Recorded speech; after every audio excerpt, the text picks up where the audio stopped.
What's up, everybody? Thralls Metal here once again. I'm Necrotic. I'm Jammin John. And we yet again have another anticipated album coming out here that we're going to go over. And one that, I don't know, either people love or people hate or just draws the ire of the metal community or whatever. I don't give a shit. We're going to go over the latest album from Ghost, Skeletá. This also comes out on the 25th of April on Loma Vista Recordings. This band formed in 2006 in Sweden. This is their sixth full-length overall. I did a solo review of their last album, Impera, and we did a joint review of their covers EP, Phantomime, which was honestly a lot of fun. Yeah, I had a good time with it. And yeah, well, all right, describing this band, I mean, most people kind of know them by now. It's kind of hard to avoid them. Occult rock, heavy metal, I mean, like 80s pop hooks. They're back once again. New look, new Papa. There's a whole story there that I may or may not go into. I don't know. Either way, we are entering the era of Papa Perpetua or Papa 5 Perpetua or Papa V Perpetua. New Papa. Kind of the same Ghost, though. I have never really been a big fan of this band. I've seen them live. I saw them open up for Mastodon and Opeth, and it was pretty sweet. I did like the covers album. I thought that was really entertaining, but this has never really been my bag. Now, on this channel, you guys have seen me review tons and tons of things that I've never heard of before, or things that I've never been a fan of before, simply because that's what this channel is, education, even for me. And so I thought I'd give this a day in court, and it's not bad. I mean, well, while we were listening to it, you were certainly humming along to a lot of the melodies. And that's kind of how it starts with, I think, any band. For me, and, I probably said this in the last review or the Impera review, when it comes down to this band, I don't listen to them when I want to listen to metal. I listen to them because I want to listen to something very poppy, very hook-oriented, but with like a hard rock sort of filter over it. That is exactly what Ghost is, and they are pretty much back doing essentially that once again. All the hooks, all the big choruses, the lavish decor, the new look with lots of purple and gray. I mean, it kind of looks a little bit like they modeled their look after, I don't know, the lettering on Master of Reality. Black Sabbath references are always welcome. But to their credit, and one of the things I do like about this band, other than, again, like just big, stupid, catchy fucking hooks, it's almost obnoxious. But one of the things I do like about this band is it is sort of a constantly evolving project, and this doesn't necessarily sound like the last one, much like the last one didn't sound like the one before, and etc. I will say that around Prequel, they did become more centered on chorus hooks. That was after a big lawsuit where everyone, tried to sue Tobias, and, it didn't work. But right from the rip, this opens up with three of the main singles on here. Peacefield, Lacrima, and Satanized. And, I mean, I already knew I liked those, but having those right in a row, like, dude, these are three ridiculously catchy, I would say kind of 80s rockers. Mainly Peacefield and Lacrima. Like, those songs just drip with 80s fucking everything. Yep. Journey, Old Ozzy, Blue Oyster Cult, and yeah, he was right. I was humming quite a bit throughout this. In fact, the very last song, which we will get to at some point, I was actually full-blown singing the chorus. That's how catchy most of this is. But yeah, the first three tracks, actually, I found to be very entertaining. They're relaxing, very 80s, like oozing 80s, and both he and I were kids of the 80s for sure. It just felt like I should have been wearing a jean jacket and an American flag bandana, even though they're from Sweden. Yeah, like Peacefield in particular, like, I'll be honest, like some of the synth passages and kind of how it's broken up a little bit on the chorus, like it kind of sounded a bit like Journey's Separate Ways. Yeah, hell, even the synth setting's pretty damn close. Lacrima is kind of like a more gothic Ozzy song. Like, it's just got that classic 4/4 time, kind of like just driven rocker, sort of energy, big old fucking riff on it, cool synth passages, and a really good contrast between the verses and the chorus. There's even a pre-chorus, and I appreciate bands that do pre-choruses because you don't really hear that a lot. That's a very old school trope, but Ghost, I mean, a lot of their, stuff is very old school, so it's just kind of cool to hear. But yeah, the contrast between the chorus and the verses are more dark. You even get some like heavy syncopation in there just to kind of maybe break up a little bit of the 80s stuff. And then you get into this big, just absolutely sing-songy chorus that, I mean, it will get stuck in your head. Continuing on this path of 80s songs, Mycelia Amori and Marks of the Evil One are both like fiercely 80 tracks. To be honest, Marks of the Evil One I thought could have appeared on the Rad soundtrack. You ever seen the BMX movie with Crew Jones and Helltrack? I think that could have appeared there. And Mycelia Amori is catchy lyrically as well as musically. Love Rockets. Love Rockets. Like, I know that, in most clergy, there's a vow of celibacy, but not in this one. Apparently because it sounds like, Papa's trying to fuck a little bit. And he's, flashing some, like, Def Leppard and, like, early Scorpions energy in here. And, I mean, every riff on here, honestly, is catchier than hell, but, like, the leads on here, which, once again, he tapped one Frederick Ackerson from Opeth to do all the lead work, and I mean, that dude is just a fantastic guitarist, and you hear it on every track. Like, the gift for melody on here. Constant guitar harmonies everywhere, and guitar and synth harmonies. Mark of the Evil One and Cenotaph in particular have some excellent guitar and synth harmonies. Like, they're just kind of blazing through notes, lots of, like, tapping kind of passages. Everything about this album, I feel, is very centered on melody, whether it's the big hooky choruses, which I couldn't think of a chorus on here that didn't have just a very infectious earworm. There isn't one. Yeah.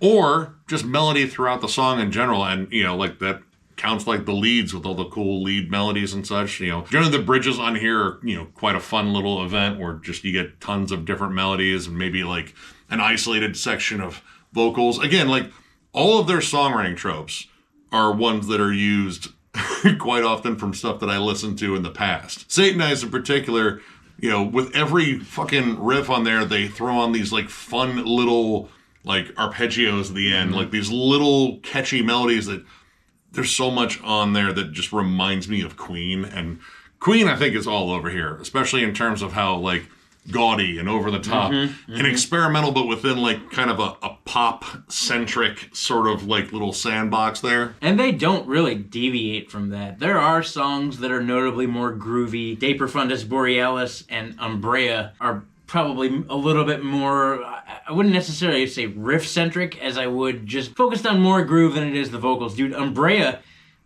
has hands down, I think, the best bridge on this entire record.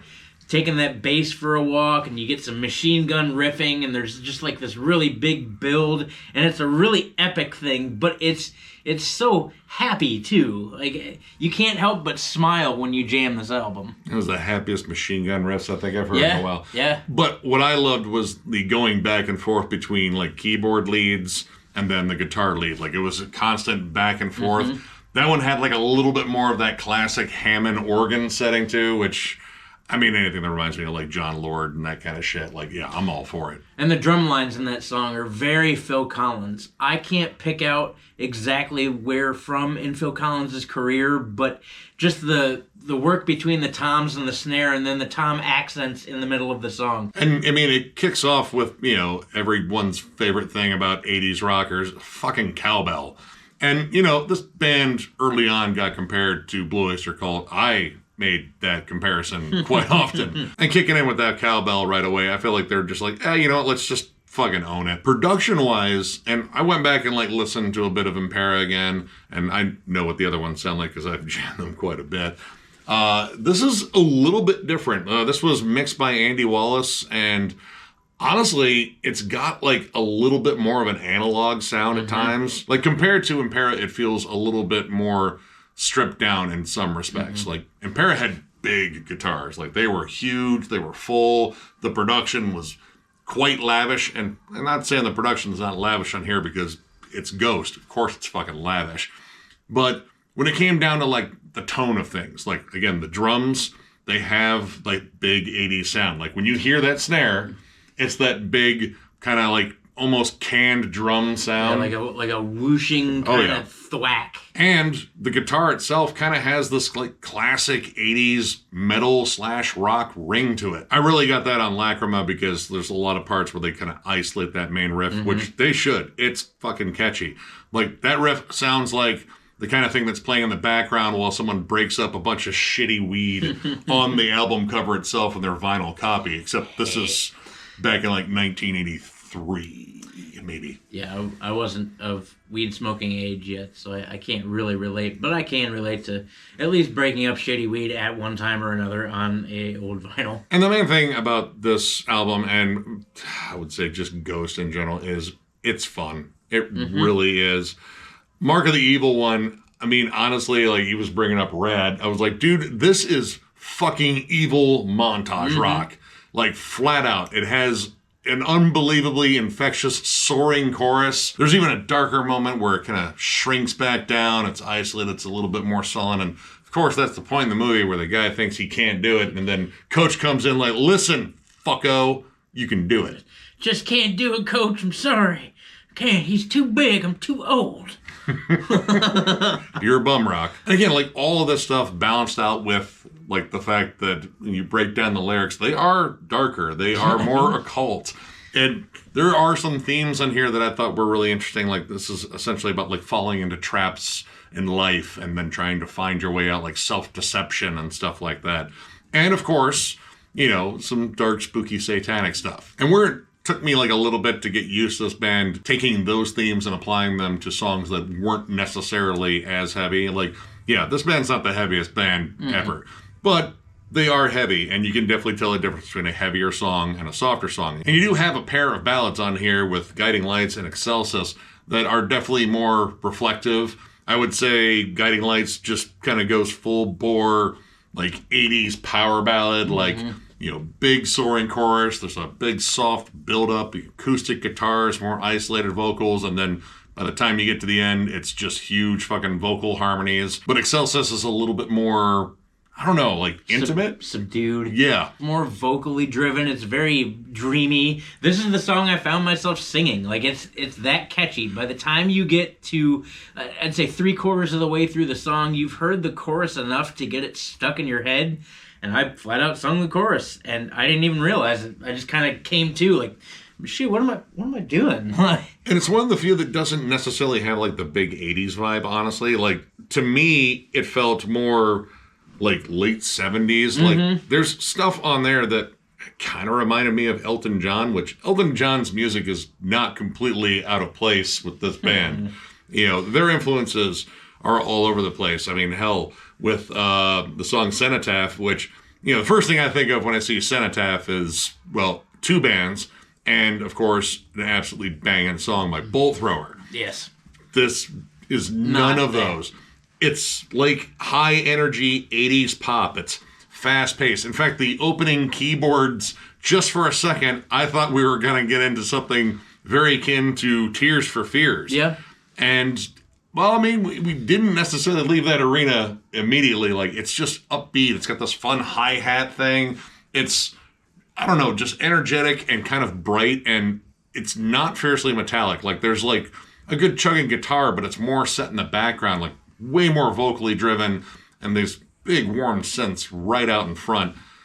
I don't know. Again, like, you know, the fact that this is an occult spooky band and shit, and they're doing stuff like that, it is weird. And I totally get why people are like, this is bullshit, man. They look like fucking Merciful Fate, but they sound like Scooby-Doo music. Yeah, it's not far off. I get it. Pretty goddamn true. But I have to say, dude, I like it. And again, I'm a sucker for a good hook. Like, this reminds me a lot of 80s pop, and I bring up 80s pop in particular because I feel like that era you had more prominent musicians actually doing pop.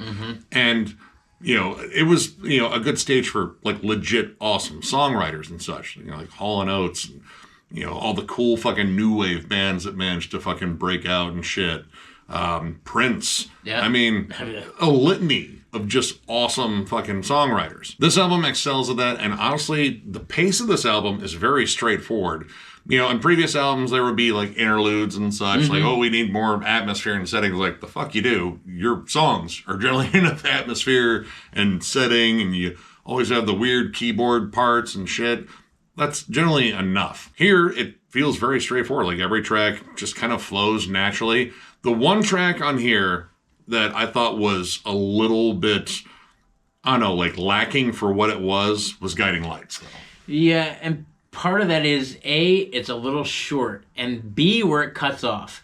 In this song, for a majority of it, there's kind of like an isolated drum and bass groove, and the bass is very warm and very inviting, very groovy. And it's not that these songs are not well pieced together, it's that it cut off, I think, before the song was done, in my mind. Like, they needed to take that bass on a little walk with the drums. They needed like a kind of an isolated bridge and a little bit more groove. And like, again, I don't want to say that that song was lackluster. I just think that the way they set it up with the musicianship, they should have allowed these isolated moments that they had in the song to, you know, expand on them, to let them kind of open up and shine a little bit more. Yeah, that was my issue pretty much exactly. Like, I felt like, you know, I think the song's like 3 minutes and 20 seconds. I felt like it could have been like 5 minutes and 20 seconds. Yep. Just, you know, extend some parts there. And, you know, the whole thing with like a power ballad is, you know, like generally that build to the chorus. And they do that, the first verse, and builds in the chorus, and it's great. And then it feels like it kind of just fast tracks to the end where they can get down the chorus refrain. Like, even the lead section and bridge feels really condensed. Shorter, yep. Like, again, if they did like an isolated drum and bass thing, carried that on for a couple of measures, add the keys, and then come in with just a brilliant lead because that's what Frederick does. Yeah, I think that all would have worked better. And honestly, it would have captured the power ballad vibe a little bit more. This felt like, you know, power ballad 0, like with none of the fucking calories. But honestly, that was it. That was like the only thing that I didn't necessarily like on here. And there have been songs on Ghost albums that I've just not been a big fan of. But honestly, throughout this entire album, I enjoyed like most of it, like 99% of it. So overall, I'm going to give this 4 stars. This was an enjoyable listen. There's a lot of stuff in here that kind of just brings me back to listening to music as a child with that whole like sense of wonderment. Like the big lush synths and the fun 80s guitar riffs. Like, you know, there are parts in here where there's like swells of atmosphere that just makes you want to sit down and watch some 80s movies. Maybe even Never Ending Story. Except we'll skip the part where the horse died. What's that horse's name? Fuck you. That's not it. No, yes it is. It's fuck you. I don't care. Anyway, that horse died. John cried. We all cried. But, you know, the 80s vibes on here, like, they hit, like, all the good nostalgic points. The riffs on here are catchier than hell. I like the production being, like, a little bit more subdued than the last one, too. Like, there's more room to breathe here. I don't feel like the synths are fighting for space with the guitars. And Tobias sounds really good on vocals. I gotta be honest, like, I think this is some of his, like, strongest vocal work. Yeah, I don't know if this is gonna win over anyone that's already just like, no, fuck Ghost.